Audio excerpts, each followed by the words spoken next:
OK, let's get to the Stadium of Light, where there was late drama in the Saturday night football. Sunderland scoring in the 4th minute of time added on against the Premier League leaders Arsenal to snatch a point. We're going to start with Dan Ballard and Mikel Merino's coming together.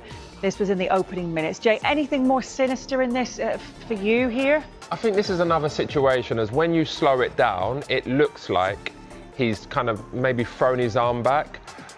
But I would tend to disagree. I think what he's trying to do is, get the ball away as far as possible. So he has to kind of use his arms to kind of put more power in his header to get it away. I don't think Dan Ballard intentionally tried to hit him. I just think it's unfortunate circumstances. You can see there, Arteta, can't you, signalling, look. But you know what? Sorry, Hayley, I can understand why Arteta would think that. OK. Especially when you look at it in a slow motion, which he probably would have seen there with his screen on the bench. Yeah. But I think in real time, I don't think Ballard would have had the time to look for him. He hasn't looked round at him and thrown his arm back. I think he's just kind of gone like that to head the ball and just get more leverage on the header away. Yeah, so look, Arteta suggesting it might have been deliberate, as we saw there. Does VAR have a case to answer for? Well, VAR looked at it, there's no doubt about that. I listened to them, but I don't think it's foul. I think he's gone in hard, he's used his arms for leverage. You said earlier it's coming together. If you look at anything, Merino comes into him, Ballard's always there. He doesn't move towards Merino. He heads the ball quite clearly. There's a clash, and this is what we're on about. There's clashes all the time in football. I just think it's a clash, it's coming together, but it's really strong defending. And from a player's point of view, from my point of view, sometimes you do get hit hard in the head. And as that player, you're going to go down holding your head because it's a sore one. But ultimately, if someone's looking at you. If someone's looking to come and hit you with the elbows. And, generally, you'll see all the players run to that player and start getting around him. It didn't happen there. So that's why I feel like it was a hard, fair challenge. I think there's two things in Ballard's favour as well. He's always looking at the ball. He never looks at Merino. It's actually Merino who comes into him. And secondly, he gets the ball. He always gets the ball, from where his position is. His start position is there and he doesn't move it. OK, look, fine margins in football, as we know. Martin Zubimendi and his tackle in the first half we're going to have a look at now. This led to the free kick, actually, that Sunderland scored from. Was it a foul, Jay? I mean, by the letter of the law, right? If he touches the ball ever so slightly, he's won the ball, right? That's what you say to me over the last few weeks. So he's touched the ball ever so slightly. It shouldn't be given as a free kick. I mean, we see the one against Saka, against Fulham, where, he's got the ball, but he's gone through the player. That's the same kind of thing there. And ultimately, Zubimendi's got the ball, so it shouldn't be given a free kick by the letter of the law. Dermot? I didn't know that was in law, actually, but... That's what you told me. No, I didn't. I said they'd made... Go on. I said they'd made a decision that if a player in a penalty area touches the ball, by the look of it, and I'm not going through the four again, by the look of it, they went bang, bang, bang, bang, they didn't give a penalty. So, but does that apply on anywhere else on the pitch? I can only tell you what I see. On that, I think he's unlucky to give a free kick away. He's even more unlucky to get a yellow card, I think. I think he does win the ball. I think it's possibly a misread by the referee. But I don't think because you touch the ball at times, that exonerates you. I mean, if we look back to Luke Shaw in the Netherlands, the PSV game, the player clearly got the ball. He broke Luke Shaw's leg. I think it's an absolute awful tackle. So it's no good turning around saying he got the ball. So no, you're right about that. I mean, there's going to be some instances that, again, my points are very consistent. I'm saying not every time you get the ball is okay. But from what I've heard over the last few weeks, we spoke about Saka's, Gyökeres, the one for Sanchez, even that one. This one here, he's touched the ball. So unless the referees association is telling me it's different rules in the box to anywhere else on the pitch, that shouldn't be given that should be given as a challenge that is okay because he's touched the ball. Without going too heavy into it, Jay, because we're not ahead. Sometimes referees misjudge, and as I said, I just think that's a misjudgment. Even though he gets the ball, I still don't think it's a foul. I don't think that's a foul. So I'm with you. You don't have to. I'm just saying. Again, this is not an attack on Derms, by the way, because we agree on this challenge. Hurry up. But I'm just saying that if he gets the ball, it's not a foul. We've seen other things in the box. No, I think we need to be clear what I'm saying here. Okay. I am not saying that for 1 second, because I've just quoted what I saw, a terrible tackle and the player won the ball. I think you can win the ball and you can still be guilty of a foul, a yellow card, or I think the PSV player should have been sent off. When is that guilt though? But when is that guilt? Because is it because, okay, so the one, again, we're going back now, and I know you don't like doing that, Dennis, but we're going back. So the Gyökeres one, the keeper's obviously touched the ball. So when does it become enough? Because Gyökeres can still get back to that ball if he's not impacted by Pope. So when does it, by what you're saying there, when does it become enough? When the referee decides. Oh, goodness me. Right, we're going to finish off on here with you, Dermot. A late VAR check for Brian Broberry's late equaliser. No issue with a potential high foot in the build-up. A really, really good goal for me, Hayley. And ironically, we saw similar for Coventry's winner at Stoke on Saturday. You know, a player that, you know, very athletic, scores.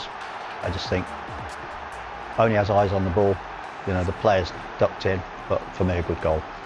For anyone that says I'm not objective about Arsenal, listen to my words carefully. That's a perfectly good goal. Broberry there has strengthened Gabriel.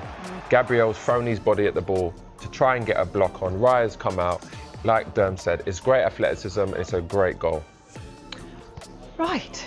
Right, we were talking there about Sunderland's draw against Arsenal. We're going to be joined by an Arsenal fan shortly, but on Sunderland, Tim, did they show the rest of the Premier League how to play against Arsenal? Remember, it was only a draw, Sunderland didn't win, but the commentator kept on saying how they haven't seen Arsenal this kind of fearful of a team this season. They didn't go away anywhere, did they? You know, and when they attack with numbers. You saw the amount of bodies in the box. When they have a set piece, they wait till the action's finished. You know, not running back, you know, scared to defend before they complete. You know, they keep the ball alive, they keep it in the dangerous areas, they load the box up, they're physical with the Arsenal players, they're not scared at all. And we're talking about an Arsenal team who didn't play bad. You know, it's not as if Arsenal played bad, it's just that they never went anywhere, it didn't go away. You know, normally teams put their head down and think, oh, that's it, now they're going to go ahead and they're going to win. Never say die attitude. With the fan support, you know, it would put the wind in their sails. And when they get set pieces, they keep like I say, if they don't win the first one, they win the second one, they keep it alive. Not a team in the world wants to be under pressure with 6 or 7 bodies from the opposition in their box, challenging for every ball like their lives depend on it. And not only that, when they get themselves level, Dan Ballard typifies what Sunderland are all about with that block at the last seconds of the game. Puts his body on the line for the cause, for the team, for the badge. That's exactly what you need if you want to stay in the Premier League. They're staying in the Premier League, I've told you for a month now. There's no danger they will get. Now they have to start looking upwards. Where can they actually finish? What they are at the moment is party poopers. And that's great. To beat the big teams, who would have thought they could get a draw off Arsenal? No one's getting anywhere near Arsenal. To score a goal against Arsenal is bad enough. You know, they've scored 2 against them. So yeah, it should be encouraging for the rest, but who's going to be brave enough to be able to do that? Reggie Lebris has actually been brave enough to say, you know what guys, when we get the ball in the final third, we wait till the action's over before we start worrying about them attacking us. What did you know about Regis Lebris when he took the Sunderland job? Zero. And how impressed are you with him now? Well, you can only judge him what he's done. He's been outstanding with the record where he's taken them to the Premier League and to be competitive in the Premier League. I think their head of recruitment should be knighted as well. Incredible signings what they've made. For me, Granit Xhaka is the signing of the summer. I know we've talked about that on here before. It's just a leader. It's not only what he gives you on the pitch, see him yesterday, it's what he gives you every single day on the training pitch and telling people the demands of how to play in the Premier League. We're talking about a foreign lad who's been here for many years and played at the top end of the Premier League, but now is willing to go to Sunderland to operate, which he would have thought at the bottom of the league, but no, hasn't materialised like that. He's looking mid-table, upwards, and incredible where they are at the moment. Nosebleeds material for Sunderland. Yeah, so with Dan Ballard, someone sent me a tweet that said if an asteroid was heading to Earth, just put Dan Ballard in front of it and he'll head it away. I think it was on Paddy Power. And he was at Arsenal as a kid. He was at Arsenal. How worrying is it for Arsenal that they did drop points? So they haven't dropped many this season. And could this be the start of a drop-off? We've got their next 5 fixtures. Actually, so the Sunderland game was 2-2, but then Tottenham at home. That's a drop off. Yeah, Bayern Munich in the Champions League. Then Chelsea away. You never know what you're going to get from them. Brentford are doing a lot better than everyone expected, and Villa are now back on form. They're their next 5. Will there be any concerns from Arteta at the moment? No concern. Like I say, the performance was good. I thought the attitude was good. It's just a team. You have to give them credit sometimes. Hold your hands up and say, they went for it and they got what they deserved, which was a point in the end. Just for sheer endeavour and quality along the way. But Arsenal won't panic. They won't panic. I think they're in a great position. Their only concern at the moment is when they watched the football yesterday, would have saw Man City looking like something like their best. I'm not sure they're actually there yet. But if Haaland keeps himself fit, Rodri comes back into the team, they will be looking in the wing mirrors, and it won't be for a red shirt, it will be for a light blue one, in my opinion. OK, well, let's bring in an Arsenal fan now and speak to Christian Tye. Good morning to you, Christian. Have you got any worries at all at this stage, having dropped points on Saturday? I wouldn't say worries, but I never thought it was going to be a walk in the park. Such a competitive league, so many teams that have so much quality, believe they can win it. Great managers, and you can never write them off. A manager like Pep Guardiola is always going to have a plan. People calling City a one-man team. Well, I think we're seeing that they're definitely not that now. Jeremy Doku with a fantastic performance yesterday. What he's now getting out of Nico Gonzalez, obviously in Rodri's absence, is great. And then there's also other teams. I know Liverpool are looking maybe far away from it now, but they could definitely go on a run with the quality they have. They have experience as well of obviously winning the title. Are you saying it's still at least a 3-horse race and not 2? I don't know. I really don't know. I think it's still early. What have we played? 11 games? Like, anything can change. Just a few weeks ago, Liverpool were 5 points ahead. People were saying, it's theirs to lose. Now they're 8 points behind and everyone's saying they're out of it. So it can still change around. I just think as Arsenal, we just keep focusing on our job. I know we had a draw. People say it's a bad result. People say it's a point gained, a point lost. Either way you look at it, you just got to not lose the momentum. It's a tough place to go. Anyone can go there this season and drop points. They've got, a good manager, good players. We know all about Granit Xhaka.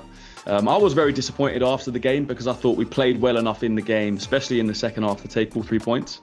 And then a goal that you wouldn't, associate with Arsenal conceding. A ball into the box, not winning the first contact, and then David Raya rushing out. So I was disappointed, but in hindsight, we've won 10 in a row, 8 clean sheets in a row. A draw away from home is not the end of the world. So yeah, they got to keep their heads up and keep going. And for the last 2 games, you actually haven't had a fit striker. Okay, you had a makeshift striker for the last 2 games, but you've still scored 5 goals. So when Arsenal have been praised for their squad depth throughout the season, that's an area where actually you've got no one, but you've still scored 5 goals in that time, and your makeshift striker's got 2 of them. Yeah, I mean, Mikel Merino, he's like the perfect backup to a backup to a backup. We've got obviously Jesus, Havertz and Gyökeres all out, and somehow this guy, is maybe a defensive midfielder, or I don't know what he is now. I think he was a defensive midfielder originally. I think Arteta turned him into a more attacking midfielder, obviously turned him into a striker. He's an attacking midfielder for Spain. But this guy can just come in and put numbers on the board. And yeah, he came in obviously in the Champions League, scored 2 goals. Came in last season, scored some big goals, Real Madrid. But we do have, injury problems going forward. I think we've got 7 injured players. We've got Madueke, Jesus, Havertz, Gyökeres, Martinelli, Odegaard, or 6. I don't know if I'm missing one in there. But, to still be top of the league, 26 points, 4 clear of City, and 8 ahead of Liverpool at this point, I think is still impressive. If you'd offered me this before the season, you're going to be 4 clear after 11 games played going into that international break, I would have taken it. So, Christian.